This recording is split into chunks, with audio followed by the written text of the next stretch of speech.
I downloaded this off of Google, and usually when people download pictures off of Google, the picture is locked from the layer palette over here. This is the layer palette, or the layer list, you can call it. I don't know, whatever you want. You can see this locked icon right here. We don't want that. So what you do is right click on the background layer and click layer from background. You'll see this as default. It'll say layer 0. You can name that to whatever you want. I don't know. Let's name that to blah YouTube blah. There you go. Doesn't matter. Color none. Mode normal. Opacity 100%. This is default settings, so I don't see what you can do wrong here, but yeah, that's the easy part. Click OK, and as you can see, it changed the layer to that. It's not locked anymore, so you don't have to worry. First off, as you can see, this is a perfect shape. It doesn't have any corners, doesn't have any lines. Well, it does have lines, but what am I saying? It doesn't have any corners. It doesn't have much edges. So what we're gonna use is I call the quick selection method.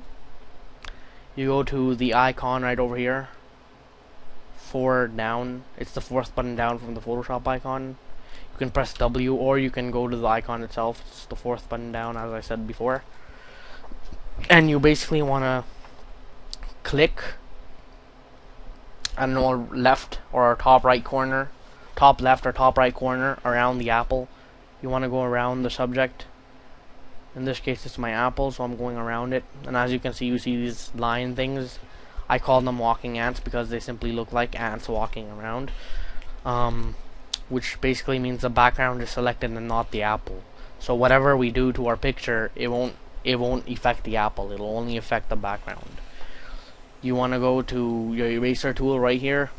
You want to hold down, so you see this small little list. Go to background eraser tool, click that, and you want to make a small little dot thing there. You'll see these checkered squares. Don't worry about that. Go back to your eraser tool right here. Right click on the picture. Right click, you should see this thing. Mesh diameter, hardness, and the brushes you have selected. Go to this arrow. You will have less in this list than mine, so don't worry if you see like this only and you don't see any of this. Press reset brushes right over here. It'll pop up and say replace current brushes with default brushes. Click OK, and you'll see this. Select the brush 21 right here. It's a soft brush, and you want to go to master diameter and reset it to about 89, and you want to just erase the background. You'll left click and you go around the apple. If you go on the apple, don't worry, it won't do anything because it's not selected. It's a soft brush, so you'll have to stay away at least. Just ignore that, what I said last. Hold Control D, it'll deselect around the apple. As you can see, it has these checkered squares.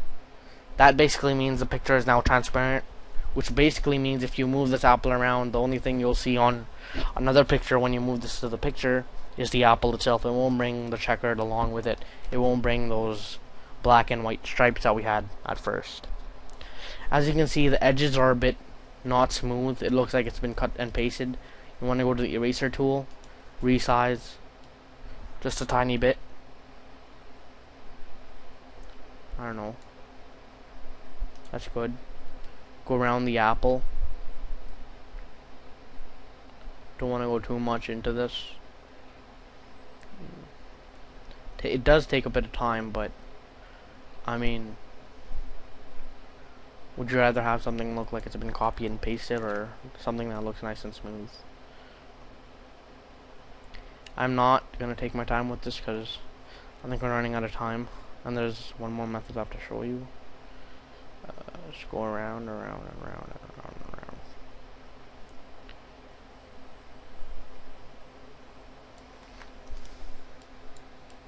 Oh God. Okay. Once you're happy with it, go to new, open up a new canvas for your custom border. People are messaging me, sorry about that. You go to untitled, make it black, just to test if the Apple. I'm just making this this is my custom background. You can make your own custom background, whatever you like. I'm just using this to show you guys that it is transparent.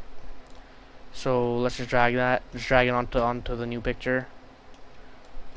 Resize.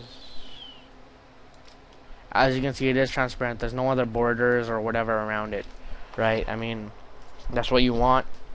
You can do anything behind. I mean, go to the background.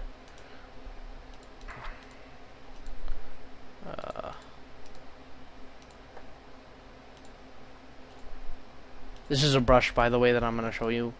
See, it's completely transparent. You can move it around. It's transparent. Transparent. Okay. No. Since this was since this was a smooth shape, it was pretty easy for us. So I'm gonna show you another example. Let's see this one. This is obviously Joker from the Batman. It isn't a smooth, perfect subject. It is a face, so it does have details and such. You'll have to take in custody or whatever. For this, you don't go to quick selection. You can't use quick selection. If you use quick selection, watch what happens. Part of his hair gets selected as well. We don't want that, because when we erase, it'll also erase the hair, which we don't want. So we don't do that. We go down to eraser tool, go to background eraser tool, make some circles just as we did as the last picture. We just made it like that. Go back to eraser tool, resize, reset brushes,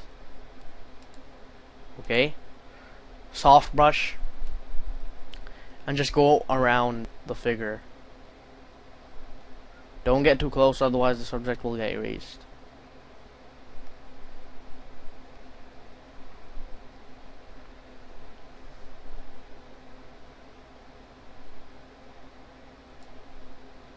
You do want to make your workspace a bit bigger. By workspace, I mean this gray area right here, so you can move the eraser out of the way of the border.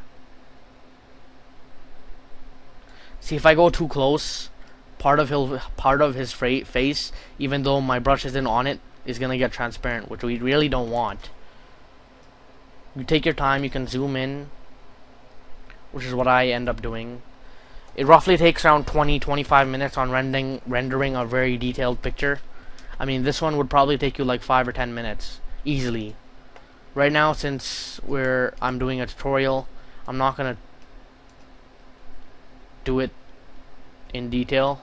I'm gonna hurry it up because I think we're running out of time, because YouTube 10-minute thing. Erase.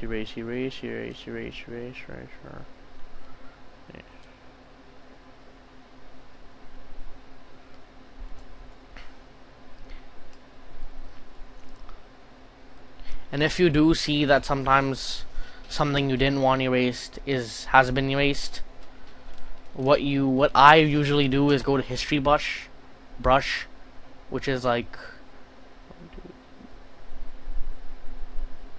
the 10th brush down from the Photoshop thing, history brush tool, resize to about 162 or wherever you prefer, and just go over where you don't want it to be erased, where you want to restore what you deleted, basically. Like, I mean, I deleted some of his hair, so I'm restoring it with this.